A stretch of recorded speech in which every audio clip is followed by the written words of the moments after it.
You're going down, Sakura from Naruto! Eric wants to become the ultimate rapper. You see, Naruto, a popular shonen jump manga written by Masashi Kizuna, has a character named Sakura, which Eric absolutely hates for no reason. And he wants to express a hatred towards a rap. Only one problem. Sakura, Sakura, you make me want to snore. He doesn't know how to write lyrics. Yo, what? Thankfully, Naruto has a bunch of PSP games in order to inspire him to get the epic roast he needs. Can Eric play every Naruto PSP game in order to actually write a decent roast for Sakura? I'll tell you why, my adorable mascot Timmy the Taco. I showed my entire Naruto collection except for the PSP games to buy this hoodie. Let's frickin' do this. The first game is Naruto Ultimate Ninja 2, The Phantom Fortress, developed by CyberConnect 2 and published by Bandai Namco Games. As the name suggests, this is a prequel to this game on the PSP, but it's just a scaled-down port of Naruto Ultimate Ninja 2 on the PS2. So...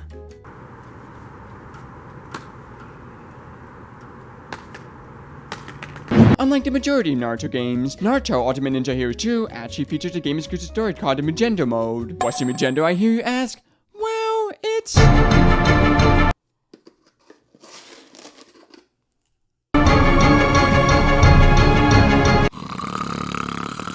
Battle with illusions! Move fast or fail! The evil castle of illusions, Mugenjo! Oh, you think you're so dramatic, are you? Well, I can do that too. Ooh, not looking so tough now, are you? Okay, this fortress totally deserves the dramatic symbols, because it's causing thousands of casualties in our village and slowly destroying it. Thankfully, if we get informed if we somehow manage to find the ACOs that reside in this fortress, we'll be able to stop it. And with Naruto being the lovable ball of energy he is, he rushes into the castle to find the ACOs, destroy them, and stop this castle from causing any more casualties. No matter what horrors I face, nothing will stop me. Sakura, is that the best you got, Forest of Illusions? Huh? Sakura with a glow effect! So yeah, getting these ACOs aren't gonna be easy, as, yep, there are a bunch of illusions of our lovable cast that we need to defeat. And how do you defeat them, one might ask? Introducing the motherfucking gameplay. Honestly, it's pretty much what you expect from a 2D fighting game. You got your attacks, dashes, dodge, and most importantly, special moves and ultimate attacks that drain your chakra. Drain too much chakra, and you can't use the special moves or dodge attacks. And while it doesn't do anything gameplay-wise that we haven't seen before, the execution is so amazing. Okay, first of all, there are 20-ish characters that are all very unique from one another, having a whole variety of different and unique movesets. For example, Naruto has his powerful ball of chakra he used to throw at opposing fighters, Shikamaru has his iconic shadow moves, and Ino... this is an issue. What do you mean? I see no issue with this. Eric is pointing the fact that CPUs don't know how to escape from the side. Don't like the fact that a specific character you love is not strong enough. You can adjust the characters with scrolls you get throughout the story mode. In a nutshell, it's pretty much like... Timmy, look what I got. And speaking of space, we ought to make space to talk about some of the more miscellaneous things I do love about the gameplay. Like being able to teleport between the foreground and background of the stage. And ooh, there's this really cool mode in which during some attacks, both fighters are put into this tense situation where you need to flick your D-pad in order to dodge it and turn the tables. If you haven't figured it out by now, I love the battling in this game. What? Yeah, that's right. You have to traverse through 100 floors of towers in order to get to all 8 seals and defeat the fortress once and for all. With there being treasure rooms, staircases, and... wait, drama rooms? No. Anything but the drama room! The drama rooms are pretty much the story progression and or battle spaces. And as intriguing as these are, we usually have to get through these unstable spaces first, in which you can choose between a random assortment of scrolls to choose which room you would like to play during these spaces. With there being 6 possible choices, let's check them all out, starting with the tree climbing room.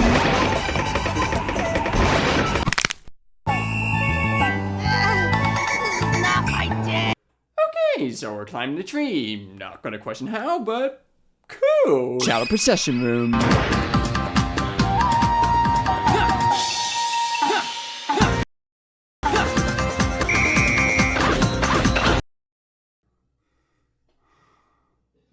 Amusement room.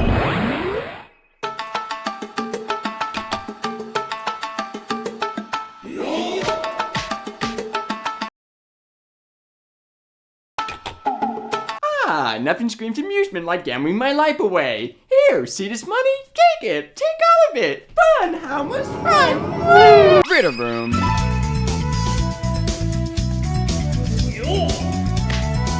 Okay.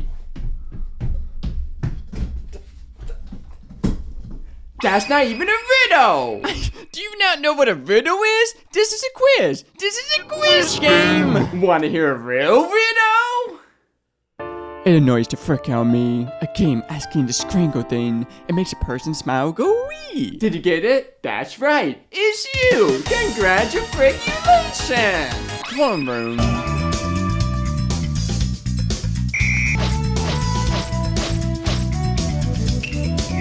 And last but not least, Battle Room, in which you pretty much are battling a random illusion at a random stage. Oh no, as you mentioned, quite a variety here. All of these options are pretty harmless and simple to understand. What's annoying is the fact that you're pretty much playing one of these sets around 3 to 5 times per floor, meaning you are playing the same minigames over and over and over again as you progress through the story. And besides changing the difficulty an teeny bit, they never change. They never change. Tired of working out? Yeah!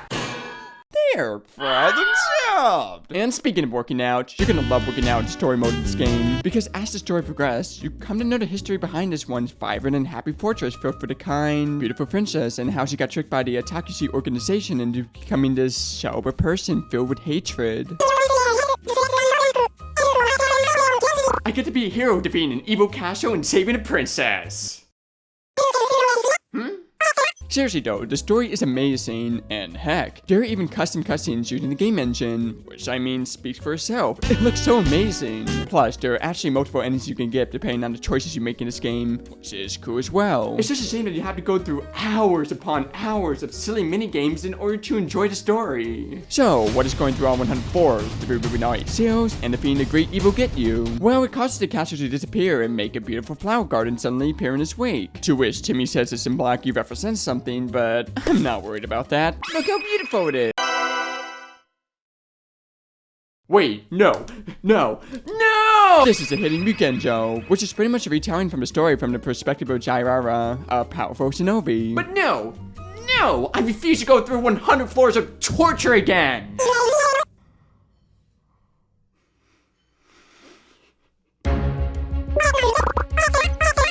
Oh, don't worry, Timmy. It's just 30 throws, not 100. And speaking of throwing, I'm throwing in the towel for this game, as there really isn't anything too notable besides there being a hero mode where you can pretty much just battle random fighters in order to unlock more stuff to customize characters with, as well as there being a ninja mode where you can collect miscellaneous stuff like videos and images for the gallery using the points you get while playing this game. So with that out of the way, you know what? Kind of feeling good. Kind of feeling like I got some epic bars against Sakura now. Sakura, you got pink hair. It makes me want to commit despair. What? Tacos have ears? Hopefully the sequel to this game, Naruto Shippūden, Ultimate Ninja Hero 3, developed by CyberConnect 2 and published by Bandai Namco Games, won't give me despair. Well, only one way to find out. So just like the last game, it has a story mode, but this time it's called Master Road, where you can experience the Naruto ship. P. Let's play it.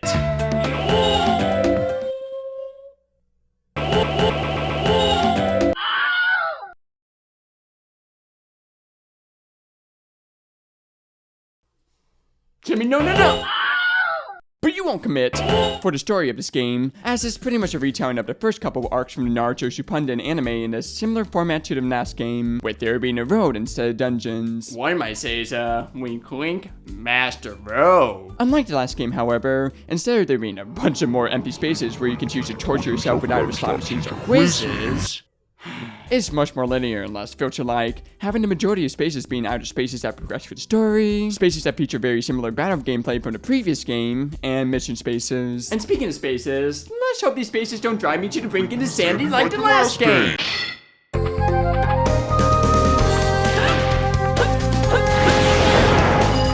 That's right, this game features motherfucking platforming segments. And well, let's just say I have a lot to say about it. It pretty much has the same controls as the battle segments. That's right, I said ammos. Instead of doing the normal double jump which you had for example, they decided, hey, let's make the characters do a cartwheel instead. Which, I don't know why, but I love it. Whee! Don't worry friends, I'll save you. But you won't want to go wee avoiding these segments, as they're actually pretty fun, harmless segments that, while the stages get repeated a lot, not only offer some variety by having different characters with different cartwheel approaches and movesets played these stages, but you can give yourself buffs as well. Wait. Buffs? That's right, there are two types of buffs. The tactics buffs, which allow you to increase your offense, speed, defense, and special moves in order to make the levels a bit more easy, as well as the ninjutsu skills that allow you to customize the character's special and ultimate jutsu moves. Unfortunately, they are character specific, so as much as I would like to see Sasuke do the sassy jutsu, this is but a dream. Or is it? Alternate universe jutsu! What's happening? Believe it! Yes!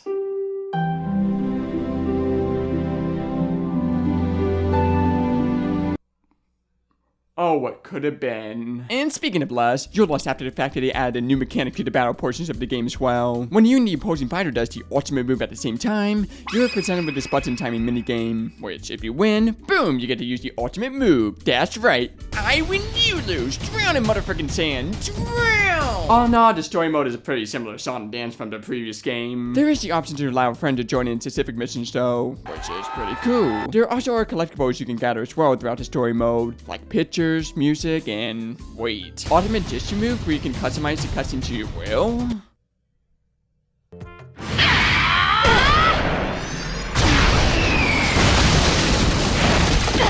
It's a new record!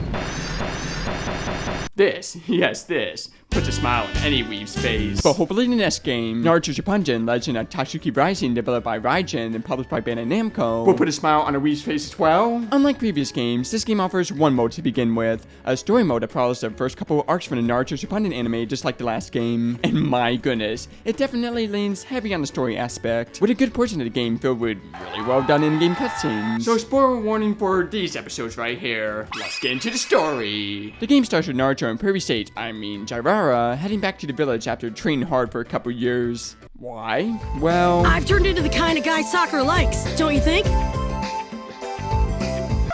yeah. Naruto, that's not the reason you train with me. Agreed, you don't need to impress Sakura, but rather... Oh yeah? What you gonna do? Give us your money! You wanna live? You do what we say! Good for nothing, bandit. What's that, you little snot? That's right, it's motherfucking gameplay time. You play this game like... well, yeah, that. That's literally all the tutorial you're gonna get for this game. Thankfully, this game is pretty easy to understand. Unlike the previous games, you are running around a 3D environment with a variety of combo attacks, a menu filled with special moves, and hyper mode, a mode that, well, pretty much gives you a fiery glow effect and makes you stronger. Wahahaha, fear me, Morto. There's also a lock-on feature which helps you focus on individual enemies, which perhaps works too well because once you lock onto them, you can still lock onto them and combo them to death. I mean, poor guy, let him die in peace. Ah, that explains why I haven't heard from Timmy in a while. Comboing corpse aside, the gameplay is pretty simple. You either are fighting characters in a one-on-one battle you can't escape from, or you need to get from point A to B while enemies get in your way. Simple enough, right? Well, best to say there's quite the loophole. There is a level up system in place in which the more enemies you defeat, the more you level up. If you keep annoying enemies, you won't level up, causing for the one-on-one battles you can't escape from to be much more hard. Great game mechanic. Only one problem. In the beginning of each chapter of the game, you unlock a new character which is usually 5 levels stronger than the boss in this chapter. Meaning you can just pick a character, quickly dash and teleport through the entire stage without interacting at all, and still easily defeat the boss and progress with the story. So, in a nutshell, you can complete this entire game without fighting at all during the A to B segments and not get punched for it at all. I mean, it's like speedrunning through life knowing what's already gonna happen. Does that sound fun to you? Whoosh, party, whoosh, shower time, whoosh, bedtime. If you're not living in the present moment, what's the point of life? It's not fun. Living in the present moment? No, not fun. It's not fun. Ooh, but Eric, you can just IDK, defeat the enemies. No, bad, bonk, bonk, bonk. You are defeating the same enemies while repeating the same stages over and over again after going through the in-game cutscenes that, while cool, overstayed your welcome a lot. I love the battling in this game, but man, this is saucy the amount A to B traveling you have to get to these battles in the first place. Ironically enough, the new overpowered characters you get are what made it bearable enough to drag through these segments, as they offer different special attacks that are really cool to experiment with the A to B segments before going on to one-to-one battles themselves. Other than that, if you're looking for a long-term adventure you don't really plan on rushing through, this actually might be the game for you. But according to Timmy, it's not something that's meant for my personality to enjoy. I don't really know what he meant by that, but whatever. He liked this game, so his opinion doesn't matter. Anyways, speaking of the story, as you can imagine, it's full of awkward in-game cutscene scenes that follow the anime, but with awkward but charming animations. I mean, look at that walk. Look at it. That's a dominant walk right there. Never mind. Submissive walk. Submissive walk. Wait, what? Thankfully, there's not just a story mode, but there's a Akatsuki filler arc that pretty much follows the bad guy's point of view of the story, battle and survival modes, with the former having you control the battle settings and the latter having you face against random hordes of enemies, and mission mode. Wait, what's this all about? As you can imagine, it's doing a variety of things in which you're asked to do, such as testing Naruto, helping ramen shops, and getting rid of these pesky birds. Which, about that mission, not only are you spending 10 minutes defeating birds that are constantly spawning, but you are also spending 15 minutes going to a village with random enemies in order to get to this place in the first place. Even the mission mode has unnecessarily filler A to B portions.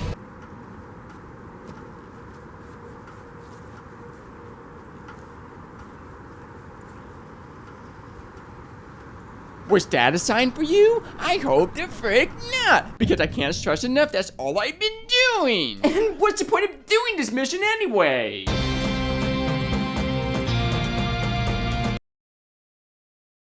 Enlightenment Bill. Enlightenment Bill? I'll show you enlightenment. Frick you! But what do you think the next game, Naruto Shippūden, Kizuna Drive, developed and published by Bandai Namco? I'm actually quite excited for this game, as it features an original story. The game starts with, hey, it's Naruto. I wonder what he's up to.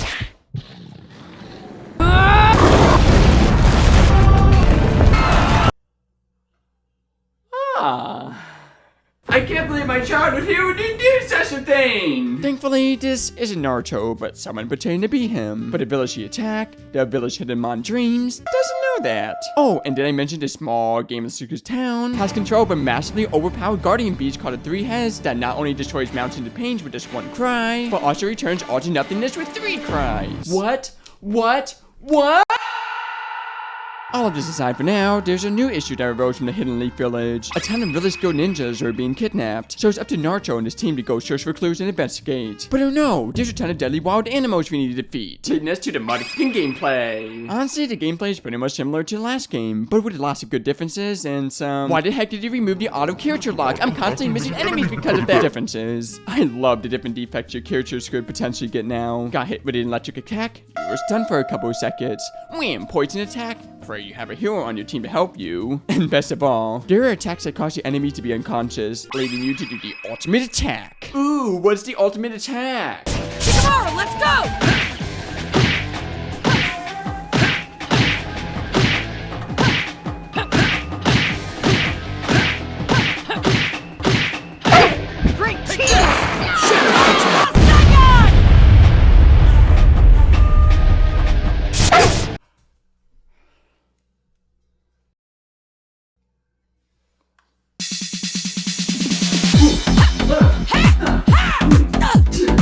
Yeah, I love motherfucking ping pong in my Naruto game. This is just so fun. Is this fun? You got a 10 button to punch whatever characters in the middle, but plot twist, you can't pass it to the player that just passed it to you, causing for moments where...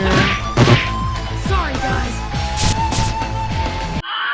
And speaking of the players, you might have noticed that there's 4 players at a time now. That's right, there's support, attack, and healing characters by your side that not only you can summon to help you by doing a special attack whenever you need them, they definitely are useful, especially the healing ones, as they pretty much just run up to you and heal you whenever you take a teensy little bit of damage.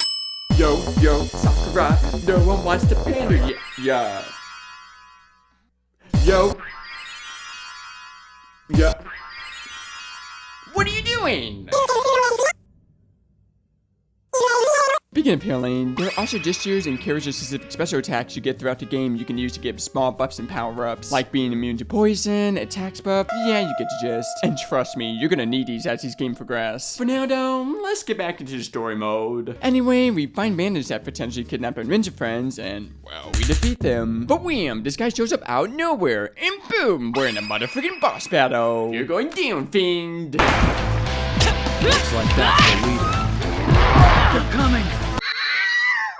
Why is it gonna take a while? The boss battles in this game is so annoying. You essentially are just hitting them once or twice, then running back, recharging yourself by sharing, then rinse and repeat, rinse and repeat, rinse and repeat, rinse and repeat. Well, Jolly G, apparently doing the same thing over and over again is a common theme in this game. Imagine doing the same bit over and over again. Are you having fun yet? Are you having fun yet? Is this how you wanted to spend your 26 minutes of time? I'm hoping that's the right amount of time, because that's just a guess, but based on the amount of time the script is, that's the my amount of time. Oh, but don't worry, Eric. Each boss has different gimmicks. For example, this guy goes under the sand and pops out. This guy turns into 3 clones of himself, with only the real one being able to take damage, which the real one is obvious, by the way, because the real one's the only one that's glowing. Can you spot the main character? That one, this one, this one. Wow, you're so smart! Congratulations! It's just doing the same thing over and over and over again, but with a slight different gimmick each time. It's not fun. It's just not. And you know what? That's not even the worst offender. The worst offender is this motherfucker right here. See how much damage this boss is taking? Not that much.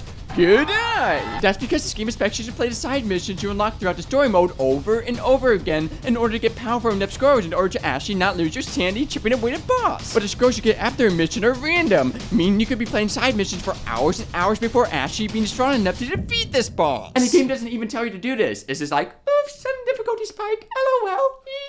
Good luck trying to figure things out. Okay, calm down, Eric. Like you said, there's some good in this game. Unlike the last game, they made sure this time to ensure that you weren't just running to A to B without defeating some enemies, thanks to the lightning scrolls blocking the way until you defeat the enemies. And just like with the bosses, there are actually some gimmicks there that are honestly really fun. Like the ping pong super power gimmick I mentioned earlier, and ooh, there's just one stage where you actually have to make all characters punch a wall at the same time to move on with a bunch of enemies in a miss. Meaning you can move on at any time, but if you don't take the time to defeat the enemies, well, let's just say it's a lot more hard to time punches. But then there's some gimmicks that makes you want to strangle this game. There are some segments in which Naruto is supposed to be quote-unquote alone, which the game makes very clear with this nonsense, but instead of, I don't know, removing the players, they instead are like, LOL, let's just keep him there, but ha, you can't use your abilities to help you fight. Timmy, help, I'm being eaten alive by a deadly monster. Timmy! Want to know what the worst gimmick is though? It's this motherfucking bridge right here! That little thing? Come on, how bad could it be? I have to get across in a hurry.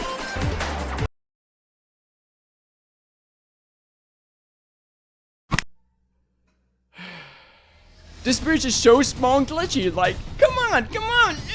And it doesn't help that there are ninjas constantly throwing shurikens at you, and that, ooh, when you finally make it across and actually defeat these mofos, your entire team is dead already. I mean, I had to defeat the boss all by myself, so with spoiler alert, I didn't. I mean, I died, and when you died, you have to replay the mission from scratch because there are no checkpoints. Okay, my voice is giving out, I'm miserable, and I don't want to play this game anymore. But I pulled through. I played all these repetitive missions that are basically copied and pasted just from the story, and I got enough scrolls to actually defeat these bosses. Wanna know why? Because the story is such an amazing filler story that does a great job immersing you in what makes Naruto such a beloved series to begin with. Sure, it's another Naruto filler. Quite a bit of those already. But there are a bunch of game-exclusive characters with morals and unique character traits that make them feel right at home in the Naruto world. And it definitely helped that the cutscenes were just an amazing experience as well. The game engine cutscenes aren't too long and usually focus on more tense battle-heavy scenes, and the visual novel cutscenes clearly have a lot of love put into them. As instead of opting for this, they use the PNG images to got you to full potential. I love it when games get creative with their limitations and try to make things exciting, even if it is just with PNG images. So hopefully the final Naruto game, Naruto Shippūden Ultimate Ninja Impact by CyberConnect 2 restores some fate in the Naruto game series. And while it yet again tells the same story at the beginning of Naruto Shippūden, let's see what the gameplay has to offer. Just like with the previous games, you're on a linear road filled with story events, missions, miscellaneous stuff, yeah, you get the gist. But we're not dealing with the Master Road this time. Oh no, we're dealing with the Ultimate Road.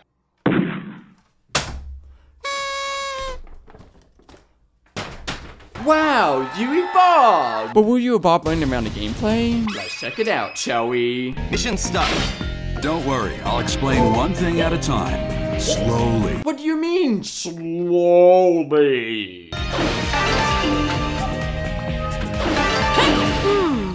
So a lot depends on how you use the X button.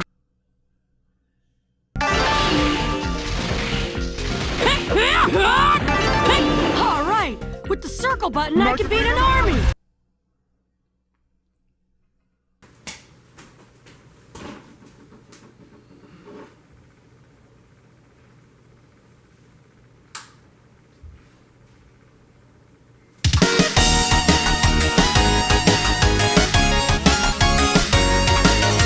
Anyway, even Hitler wasn't this strict with his tutorials.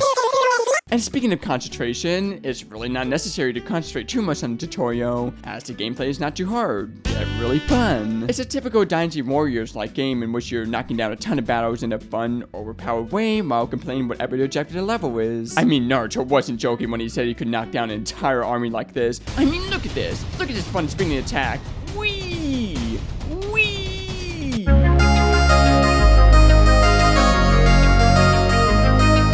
But he won't hurt it all throughout the game because, unlike the last game, the gimmick take over is such a charm to experience. From having the objectives change on you suddenly causing you to never know what will happen next, to actual fun boss battles with a unique gimmick that don't involve you constantly hitting and dodging, to my personal favorite gimmick, not having a mini-map.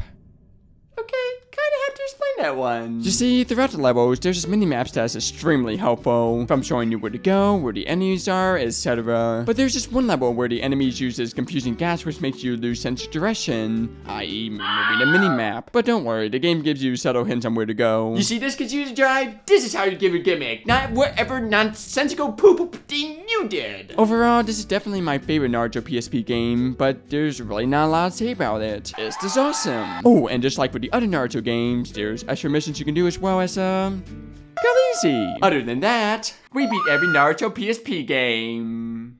I feel like I got the rap flows within me now. I'm ready to face her. No, I mean, have you ever wanted to have fun rapping against someone? Yeah, that's a thing too.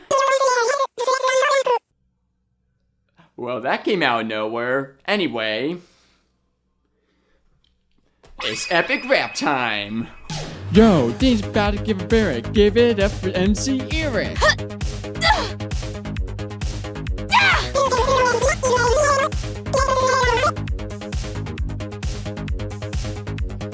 Yo, yeah, I'm here, chap to the ego. One dab at me, you can't call me Obito. Why? I got a chakra flow, while Sakura's chakra is so-so. Ooh, what's the matter? Am I annoying you with my brutality? The reality is, I'm annoying, but hey, at least I got a personality. Mark this as the era, I cause despair on ya. As I build my aura, to defeat Sakura, I'll unleash the Sakura. So wipe your mascara, for I'll destroy ya. Beat you to Sakura, ooh, that's right, beat you Sakura. That's right, beat you Sakura. That's right, beat you Sakura. Frick yeah, beat you Sakura. My heart beats for Sakura, not hockey for Sakura. Beat you to Sakura. Well, that was motherfucking worth it. Yo, before you go, find out the next episode. The resource of our dear post says this is the next episode. Stay tuned to episode 49 where you talk about the Neon Genesis evaluation games. Well, until next time, sayonara, motherfricka.